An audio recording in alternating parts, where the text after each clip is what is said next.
Tower, this is Thunderbird Leader. Request landing instructions, flight of 4 Super Sabres. Go ahead. Roger, Thunderbird Leader. Use runway 02. Wind, light, and variable. Altimeter setting 29er, 9er2, over. Roger, Nellis Tower. Request permission for a low pass over the field. Go ahead. Permission granted. Welcome home, Thunderbirds.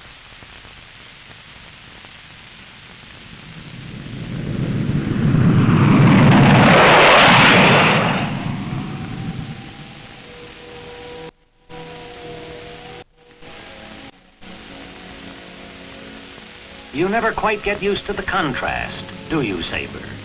Here you're parked in your home barn. Here it's quiet, snug, and restful. At this moment, you and F-100 are just a static hunk of metal, as are your teammates surrounding you. What a difference from your active life in the air. In your element, when you and your mates take your place in the sun, you are the Thunderbirds. You knife the air like the Super Sabres you are. 10,000 pounds of thrust pouring from each of your tailpipes. You climb in graceful loops. Skim the ground like banshees on the warpath. Turn and twist, rise and fall. Your skins are hot, then cold. It's wonderful, this life in the sky. And while you ride the air, the people below look and applaud. Like these Guatemalans, just one of the many foreign groups that have watched the Thunderbirds perform.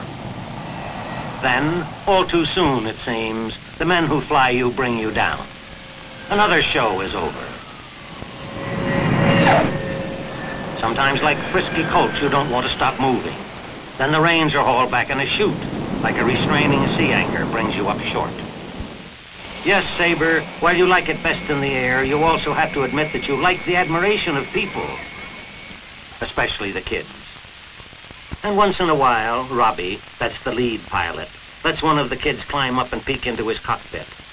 Boy, you should watch that kid. He's out of this world in a supersonic no time at all. But you're not together now, are you, Sabre? Now, in this closed hangar, you're alone with only a cat for company. It's hard for you to realize that you're only a machine, while the pilots who fly you are human and need to relax, to do the little things that mean so much to a man. Right now, your slot man Sam is doing some fancy teamwork in his own backyard. And Doug, after showing off his baby's picture for weeks, he's now handling the real article. And that Bart, lugging a box ever since he left Chicago.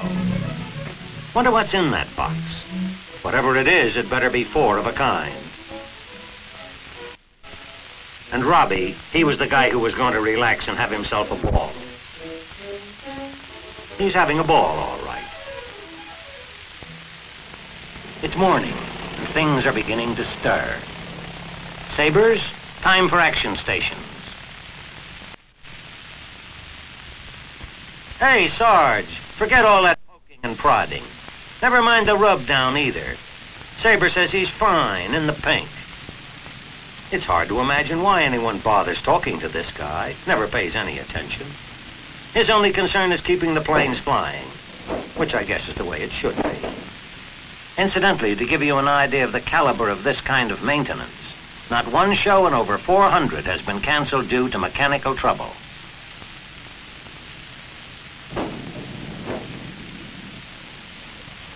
Couldn't find a better day for it, could you, Robbie?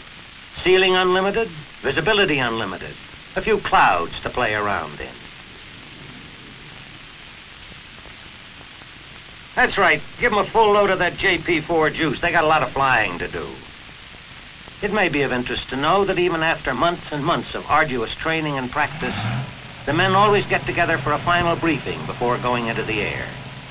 And when they're satisfied, it's only then that it's every man to his plane.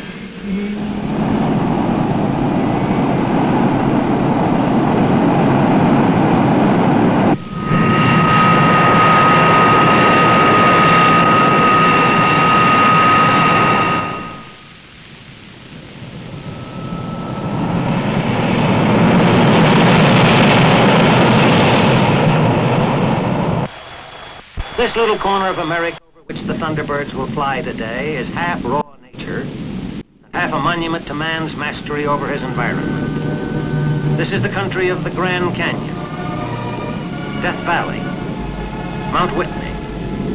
Here also is Hoover Dam, and the vast man-made body of water backed up behind it, Lake Mead. This is a land of contrasts. This isn't a regular demonstration being flown today.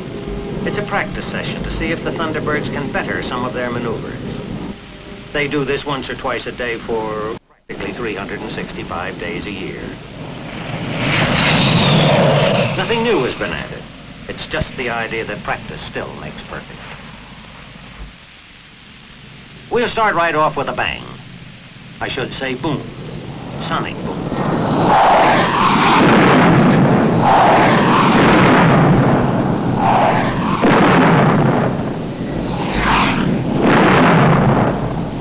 How'd you like that? This desert floor has heard louder booms than this, I can tell you.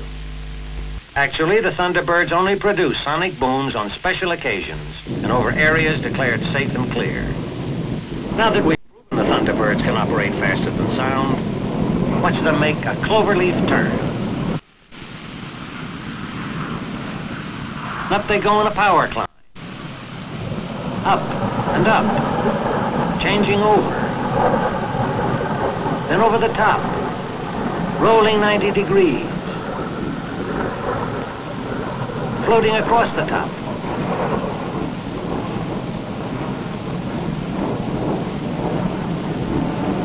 And down the back side.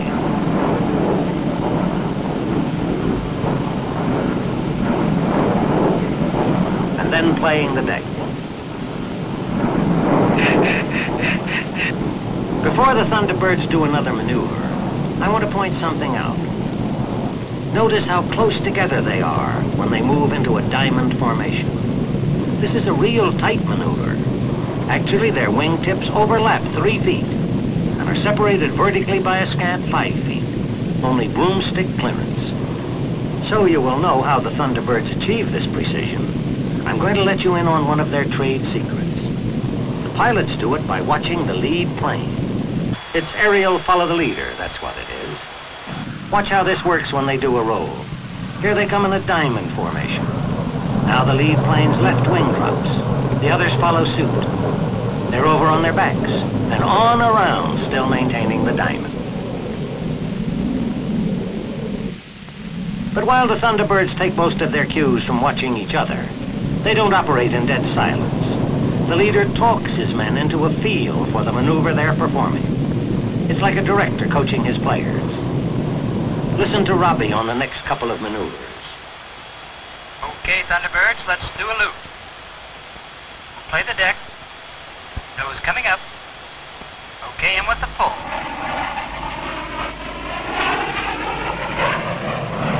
Right on in.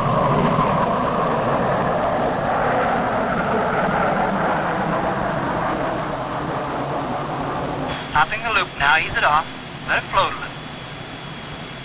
All right, back in with the pull.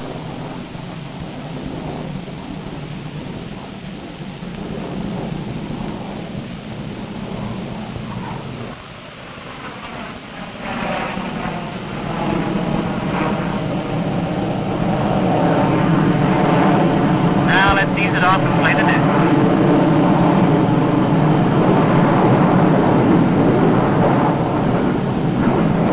Smoke off now.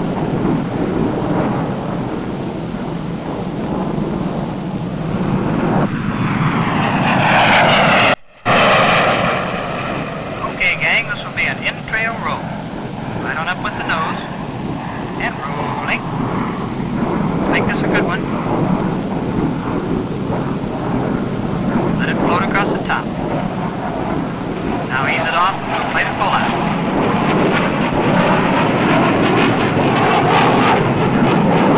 Turn your smoke off now. Next maneuver on the program. A vertical 360-degree turn. Object here is to turn in a tight circle within a radius of half a mile at 600 miles per hour. It's like a dog chasing his tail.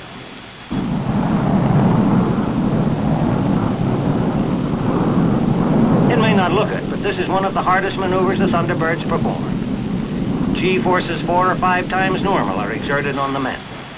If, for example, a man weighs 200 pounds, in this turn he's pressed up against his seat as if he weighed 1,000 pounds.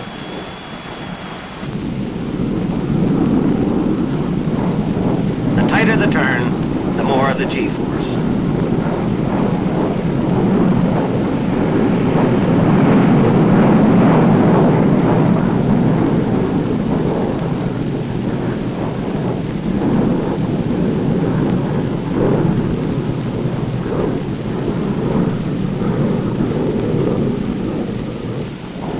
The boys are really showing us a workout today. Let's see what they can do with the bomb burst. This, by the way, is my favorite maneuver. Here they go.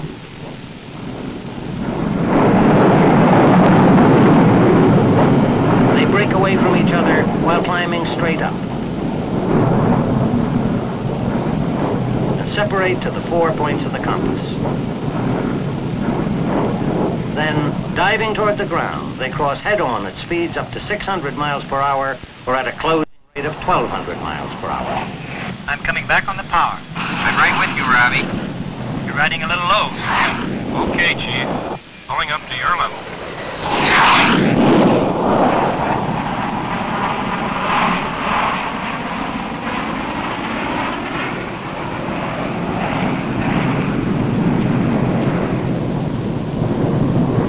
As the Thunderbirds fly home across this little corner of America, this is a good time to think about what it all means.